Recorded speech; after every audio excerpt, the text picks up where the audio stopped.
El Señor esté con ustedes. Proclamación del Santo Evangelio según San Lucas.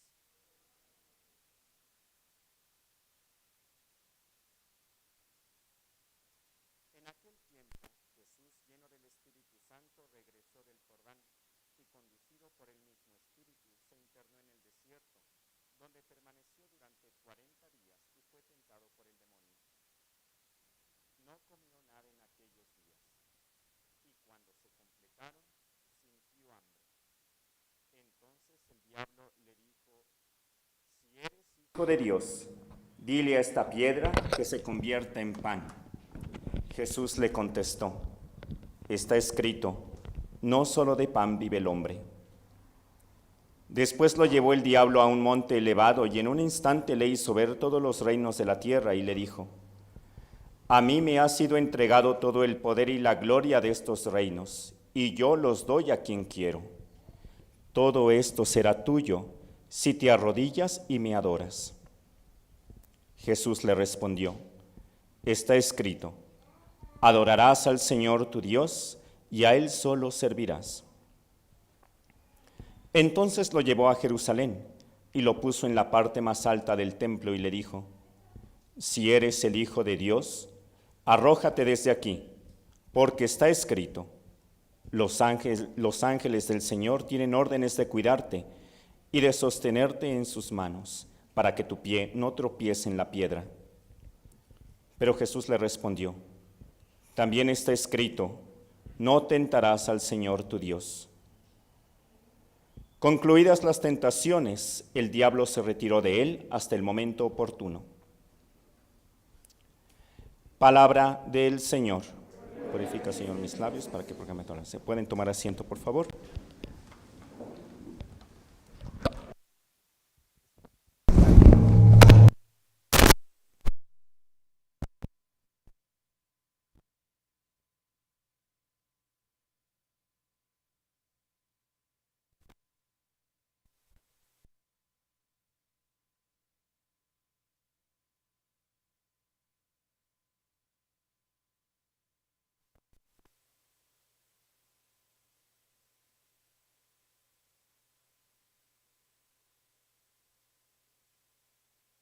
Qué día tan terrible es el día de hoy, primer domingo de Cuaresma.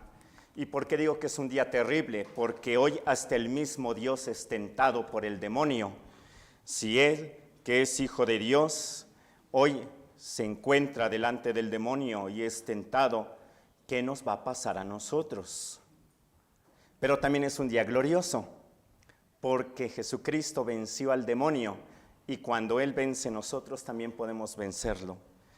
Hoy los padres de la iglesia eso así lo llaman, el día glorioso y también el día terrible, por estos dos motivos. Dios es tentado, pero también la alegría de saber que Dios ha vencido. Cuando toca precisamente este primer domingo de Cuaresma, me llena muchísimo de ilusión saber que no estamos solos. Y sí que sí, somos tentados y tenemos los problemas y dificultades, también contamos con la gracia de Dios que nos sostiene para que nosotros no caigamos en tentación. Y me recuerda mucho a un pasaje del Antiguo Testamento, concretamente de un muchacho que se vio envuelto ante una situación muy difícil y confiando en Dios salió. Esa es la historia de un niño que se llama David. Y todos conocemos la historia en realidad. Él, el menor de 7 hermanos, siempre había sido como el más frágil. De hecho, de entre todos sus hermanos, a él le encargan el ir a cuidar a las ovejas. Y bueno, pues sí, él era el pastor que estaba cuidando para que todas estuvieran bien. ¿Pero por qué? Porque era el trabajo más sencillo y el que no requería tanta fuerza. Pero bueno, pues entonces ahí estaba el chiquillo David, después viene ungido como rey de Israel, pero comienza dentro del pueblo de Israel una situación muy crítica. Y es que estaban los pueblos vecinos alrededor de Israel que no los dejaban vivir en paz. Y de tanto en tanto llegaban para robarles la cosecha, para llevarse todas sus pertenencias, para golpearlos. Y es entonces que ellos pedían a Dios que se hiciera presente. En aquel momento en Israel reinaba Saúl, el rey Saúl, realmente él fue el primer rey de Israel. ¿Y qué fue lo que sucedió? Él entra en guerra porque quiere deshacerse ya de los pueblos que lo están amenazando y decide pues reclutar a todos los jóvenes, todos los que pudieran cargar armas, es decir, todos los que pudieran sostener una espada, llevárselos para la guerra. Y es así como ellos llegan, los guardias, a la casa de Jesé, el papá de David, del futuro rey David. Y entonces ven a los hermanos y le dicen, tú sí, sí, tú no, tú te quedas. Dice la Sagrada Escritura con una expresión que era muy simpática, y lo digo con respeto, era parte de la tradición de aquella época. ¿Por qué se quedó? Se quedó porque era bonito. Así lo decían, ¿bien? Es decir, al ser tan chiquito, por eso lo digo con mucho respeto, tenía características de mujer. ¿Por qué? Porque estaba chiquito, era débil. Entonces cuando lo ven y dicen, no, es de que él estaba bonito. Y entonces le dicen, ¿sabes qué? Tú, niño, te quedas. Y sus hermanos se van a la guerra. Y estando ya en el campo de batalla, comienzan los días a transcurrir. ¿Y qué pasa? Estaban los dos bandos y ninguno entraba en guerra. Los dos estaban esperando, como provocándose a ver quién era el primero que atacaba, pero es de que en el fondo ninguno quería atacar, porque las consecuencias de que uno atacara era ponerse, como decimos, de pechito, y les iba a ir muy mal. Entonces los dos grandes reyes, Saúl y el otro rey, estaban esperando a ver quién era el que atacaba primero. Y al ver que nadie iba a atacar, entonces toman una resolución. Muy bien, pues mira, vamos a hacer esto. Que el mejor de tus hombres y el mejor de los hombres que yo tengo salgan a pelear. Y el que gane de entre ellos va a ser el que gane la batalla completa. ¿De acuerdo? Está bien, de acuerdo. Bueno, vamos a poner pausa a la historia. Pausa. Vamos a ver qué es lo que estaba pasando en la casa de David. Él se había quedado con su papá y estaban los dos trabajando, y su papá en un cierto momento le dice, oye, ya pasó como una semana y tus hermanos pues deben estar allá en la batalla y no sabemos qué es lo que ha pasado. Ni me responde los mensajes de WhatsApp, pero bueno, vamos a ver qué es lo que vamos a hacer. ¿Sabes qué?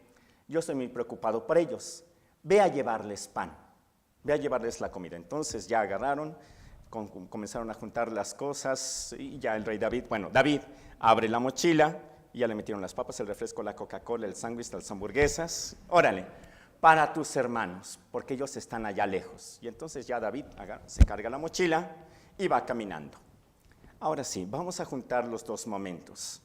Resulta que estando ahora sí puestos de acuerdo quiénes iban a luchar, el rey contrario llama ni más ni menos que a Goliat.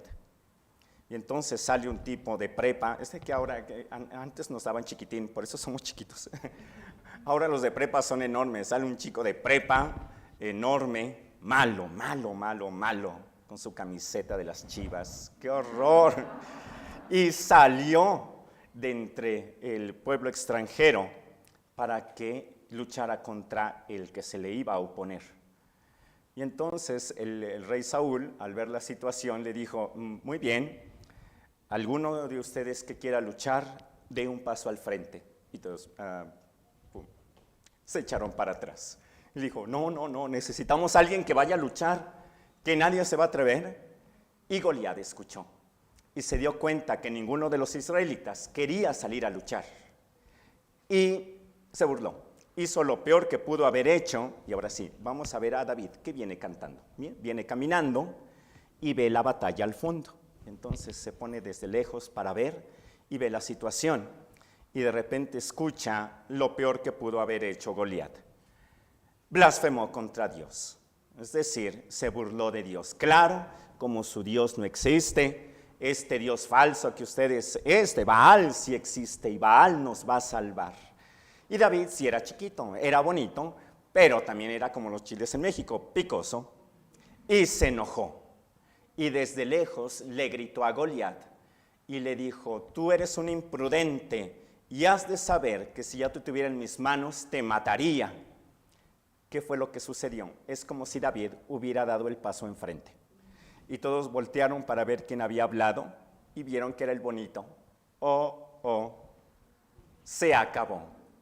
Fue tal como la decepción, sobre todo del rey Saúl, porque se había dado cuenta que habían perdido la batalla. David ya no podía retractarse, así, no, siempre no, no, es de que estaba yo jugando. Tenía que luchar, porque si se retractaba era como si hubiera perdido la batalla. Y entonces el rey Saúl dice, por favor tráiganlo, y ahí van, ¿no? El de secundaria contra el de prepa, o sea, así se dan cuenta la proporción. Y entonces el rey Saúl al verlo le dice, a ver, agarra la espada. Entonces el rey David agarra la espada y ¡pum!, se cae. La armadura, tráiganle la armadura al menos que no le vaya a doler el golpe. Y le ponen la armadura y por supuesto que no puede ni caminar, está más grande la armadura que él. Y le dice, ¿sabes qué, Saúl? Por favor, quítame todo esto porque yo no voy a luchar. ¿Sabes qué? Sí voy a luchar, pero yo voy a luchar y le voy a pedir a Dios que me acompañe. Y entonces sacó de su morral, y ya conocemos la historia, la honda, el charpe, y comienza a caminar, y Goliat se da cuenta que viene, además que sin espada, viene nada más así, ¿no?, con una honda, y se vuelve a burlar de él y se burla de Dios. Fue en ese momento que Goliat le dijo, muy bien, a ver niñito, te voy a enseñar, te voy a cortar la cabeza, y después, bien para asustarlo, y tu cuerpo lo voy a dejar ahí todo aventado para que se lo coman las aves. Y comienza a caminar Goliat. Y David se espanta. Entonces en ese momento agarra una piedra, se le cae, comienza a temblar, agarra otra, hasta que en el momento logra colocar la piedra en la honda, comienza a girar y lanza. Y lanzó mal, porque encima salió la piedra disparada para otra parte. Y Goliat comenzó a correr con la espada, con el fin de arrancarle de un solo tajo la cabeza a David.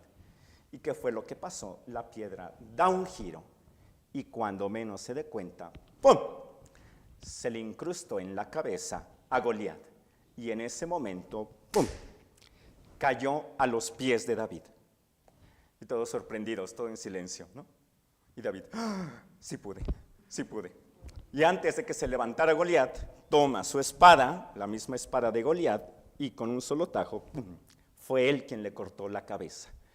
Todos en silencio. Fue en ese momento cuando el pueblo de Israel gritó, ¡victoria! Y todo el pueblo, a contrario, se dio cuenta que habían sido vencidos y salen corriendo.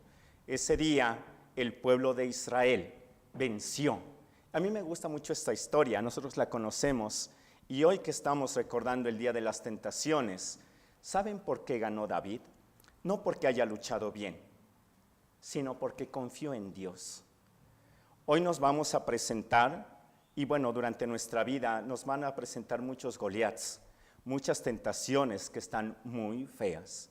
Y cuando nosotros contemplamos la tentación decimos, no, esto yo no lo voy a superar. ¿Y qué creen? Sí, no lo vamos a superar. Pero que no estamos solos. Y el primer domingo de Cuaresma nos recuerda esta realidad, que no estamos solos. Y que ante las tentaciones, ante un vicio, ante aquella situación que parece que me va a destruir, Dios se va a hacer presente. Y aunque me sienta chiquito y aunque me sienta débil espiritualmente, no estoy solo. Él me acompaña. Eso es lo que celebramos hoy. Sí, que sé que sí, el demonio está muy feo, que Goliat está muy grande, pero que la misericordia de Dios es muchísimo más grande y que con Él a su lado voy a vencer.